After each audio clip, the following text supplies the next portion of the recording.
Money FM 89.3. Best of breakfast.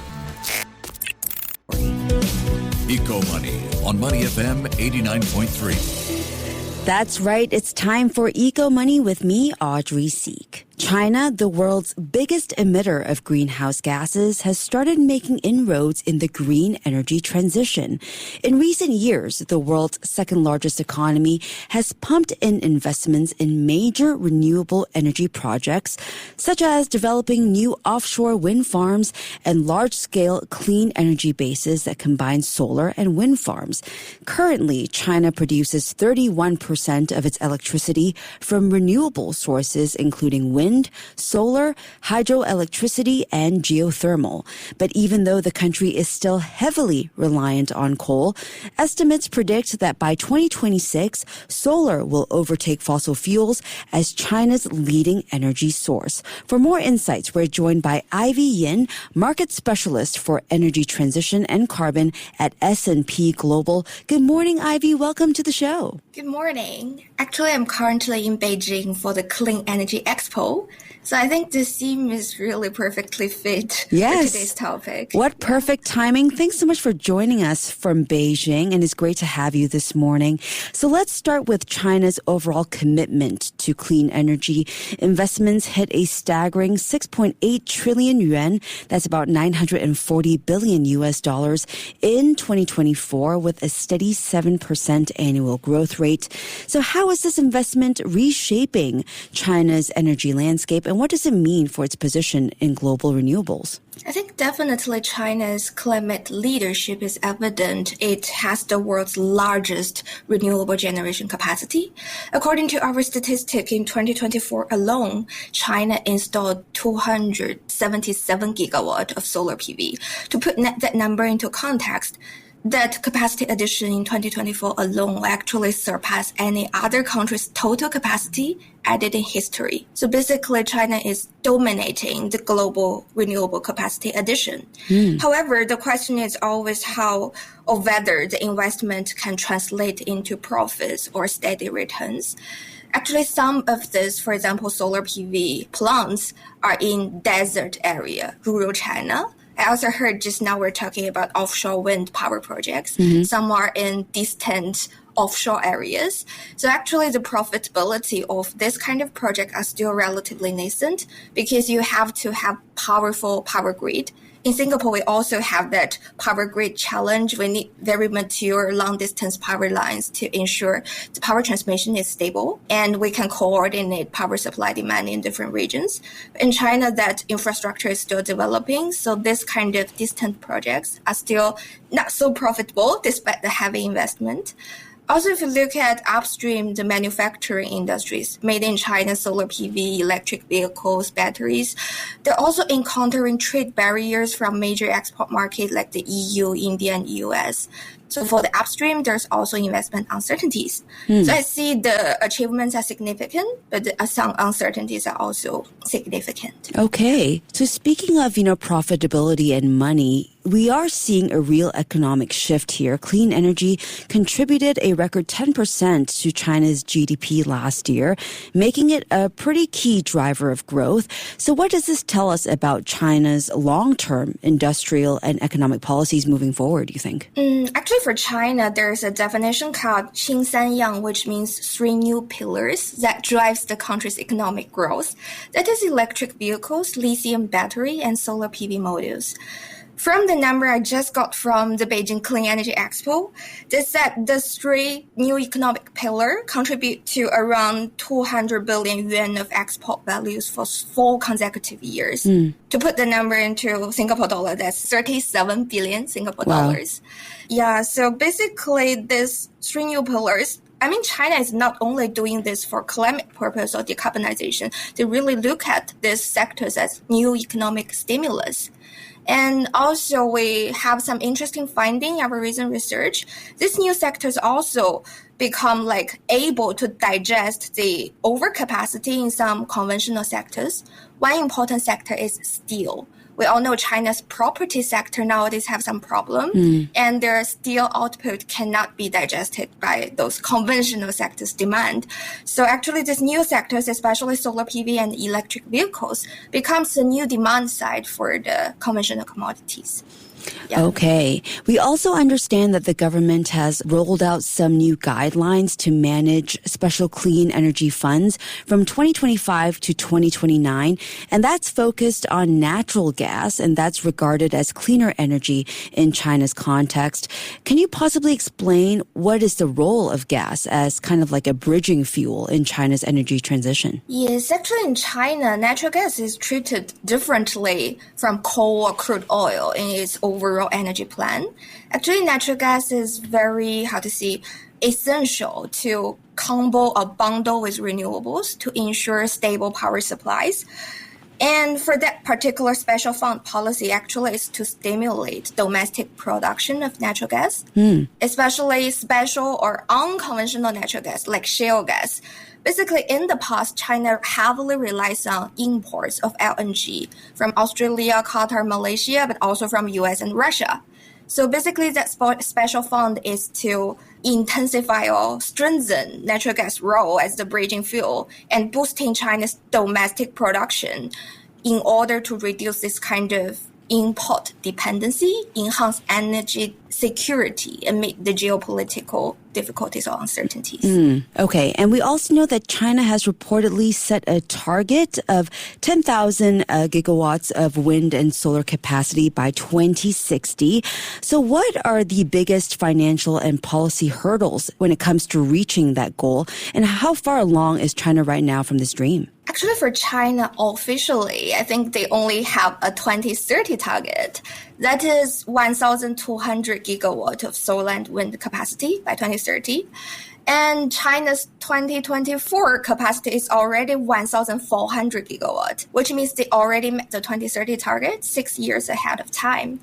But if we look at longer term, as you mentioned, 2060, actually the challenge is big because if you want a renewable dominant system, you want renewable to be as reliable or stable as coal or gas. That is very challenging.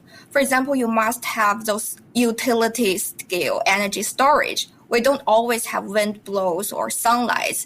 So we need the big batteries to provide the buffer supplies when the solar and wind supplies are insufficient. And we need to, as I mentioned, China is so big and they have resources in the west, in the middle, but they have intensified demand in the east coastal areas where you have like higher population density, faster economic development. So you need to have long distance power transmission in order to coordinate, for example, power supply from Inner Mongolia, Tibet, Xinjiang, and demand from Beijing, Shanghai, or Guangdong. So this kind of long-distance power coordination transmission is very essential for China to further expand the capacity and coordinate the supply and demand imbalance.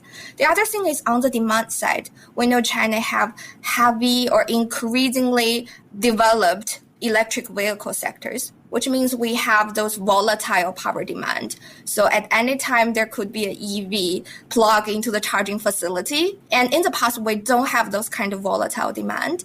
So on the demand side, the power grid also need to become smarter, need to be upgraded in order to adapt to all these kind of changes. Okay, yeah. So you need to adapt to all of these different moving parts. And of course, even though we've seen significant effort on China's part, we also can't ignore the elephant in the room, right? China is still the world's biggest coal consumer, still heavily reliant on coal, and is also the world's largest emitter of greenhouse gases per unit of energy. So with this in mind, how would you assess China's recent reforms in renewable energy pricing, and how do these reforms then affect the financial viability and competitiveness of renewable energy projects in China? Yeah, I think that heavy emission intensity is largely because majority of China's power supply are still from coal. Actually, if you look at generation capacity, more than half are already like renewable. But if you look at actual electricity supply, the actual supply majority are from coal still, because this is kind of like the systematic challenge I just spoke, because if we don't have that sufficient storage, we don't have the powerful transmission lines, we need to address volatility. So unfortunately, coal-fired and gas-fired power still do well or do better than renewables nowadays in addressing all these challenges.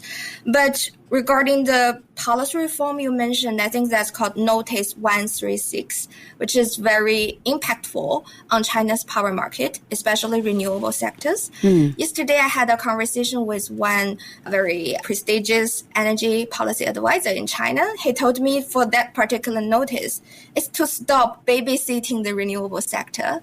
In the past, China have some very rigid policy. For example, if you're a renewable supplier, we have a guaranteed purchase mechanism. We ask the grid company for every year you must procure that volume at that price. But actually, it can be a financial burden to those grid companies sometime and affect their financial performances as well. And also they have mandatory target. Because renewables are unstable, you must install certain capacity of battery storage or pumps, hydro storage, for example, in order to coordinate that power supplies. But actually, all those mandatory targets sometimes are financial burdens. And the renewable capacity already becomes so huge. It's half of China's generation capacity. So basically what the advisor told me is we should stop babysitting the sector, because that sector now has become really big. You don't want a giant baby. You want the sector to develop into a mature adult, right? So basically that Notice 136 is to make renewable project developers to enter the power market, to join the wet-hot competition, let supply demand decide the price, let it compete with coal-fired and gas-fired electricity in a real battle. All right. Well, Ivy, we can't let you go without bringing in the U.S.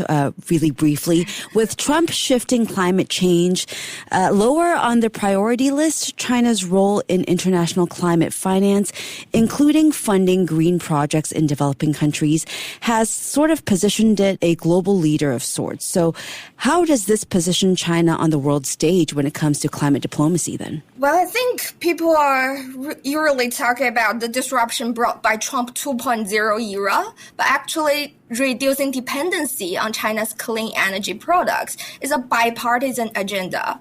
It actually starts from Trump 1.0 era, continues during former Joe Biden administration as well. So our recent research showed China's diversification of export market start actually a decade ago. Currently, their dependency on the U.S. markets is weaker and weaker over time, especially for core products like solar PV modules. Well, for climate strategy, actually, the U.S. exit of the Paris Agreement could be opportunity for China to strengthen its climate leadership, especially partnering with developing countries, exporting their product, developing renewable projects, and building factories along the Belt and Road. China is currently promoting the Green Belt and Road Initiative on top of the conventional BRI.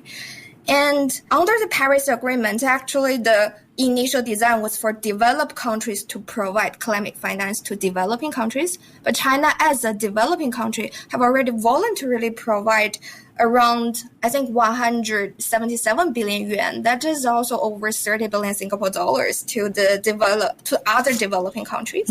For people who are interested in climate geopolitics, I recommend you to look at S&P's Road to COP series. COP is at the end of this year in Brazil, COP 30.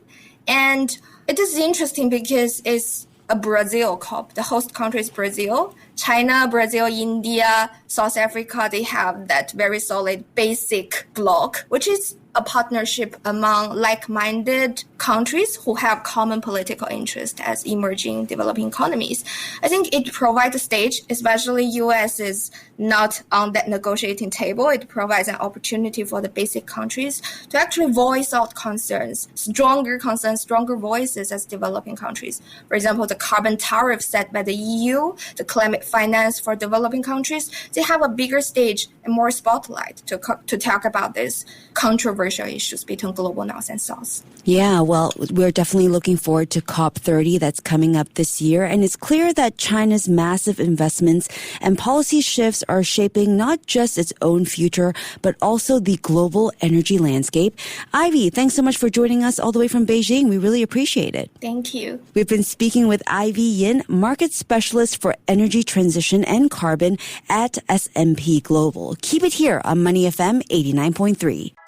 To listen to more great interviews, download our podcasts at audio.sg or download the audio app. That's AWEDIO, audio at the App Store and Google Play.